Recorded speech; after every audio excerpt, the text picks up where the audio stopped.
Assalamualaikum warahmatullahi wabarakatuh.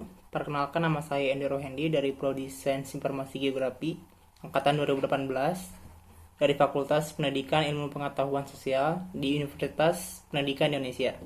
Di sini saya akan menjelaskan tentang mata kuliah Ilmu Ukur Tanah di Prodi Saig sebagai salah satu tugas bahasa Indonesia. Untuk penjelasan ilmu ukur tanah adalah suatu cabang dari keilmuan geodesi yang khusus mempelajari sebagian kecil dari permukaan bumi dengan cara melakukan pengukuran atau surveying guna mendapatkan hasil akhir, yakni sebuah peta. Pengukuran ini dilakukan terhadap detail-detail alam maupun buatan manusia, meliputi posisi horizontal dan juga posisi secara vertikal. Ilmu ukur tanah secara praktis mempunyai tujuan menggambarkan bayangan sebagian atau seluruh permukaan bumi ke dalam suatu kertas yang disebut dengan peta. Secara ilmiah, ilmu ukur tanah mempunyai tujuan menentukan bentuk bumi. Dalam ilmu ukur tanah, pekerjaan pengukuran dibedakan menjadi dua, yaitu ukur tanah datar atau plan survey adalah pengukuran yang tidak memperhitungkan bentuk dan ukuran bumi. Plan survey dilakukan pada daerah yang tidak luas. Yang kedua yaitu geodesi atau geodetic survey, adalah suatu pengukuran yang sudah memperhitungkan bentuk dan ukuran bumi. Geodetic survey dilakukan pada daerah yang luas. Sistem kredit semester atau SKS dalam mata kuliah ini yaitu 2 SKS dan pembelajarannya yaitu 1 minggu sekali, di mana pada semester awal hingga UTS belajar teori tentang ilmu ukur tanah dan setelah UTS belajar praktikumnya. Dalam ilmu ukur tanah adalah metode pengukuran dengan nama kerangka dasar horizontal dan kerangka dasar vertikal.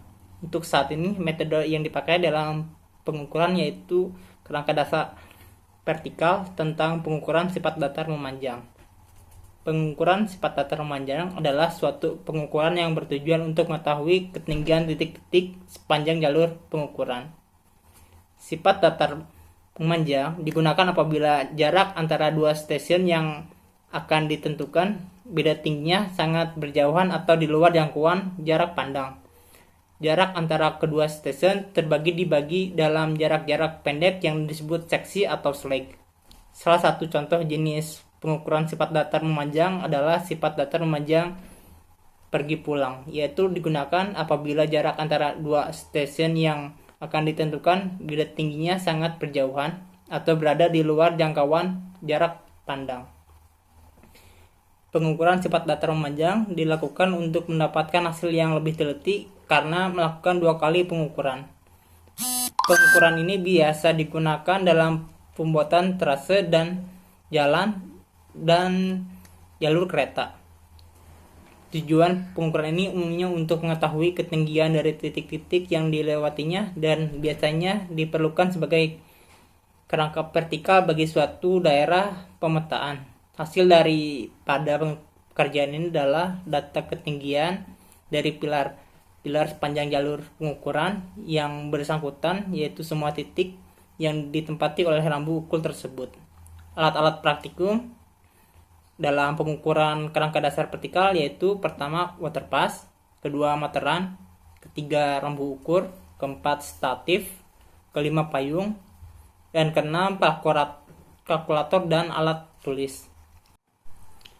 Sekian dari saya tentang penjelasan tentang ilmu ukur tanah di Prodi Saig. Kurang lebihnya mohon maaf jika ada kesalahan atau kekurangan informasi dalam menjelaskan. Wabillahi taufiq wal hidayah. Wassalamualaikum warahmatullahi wabarakatuh.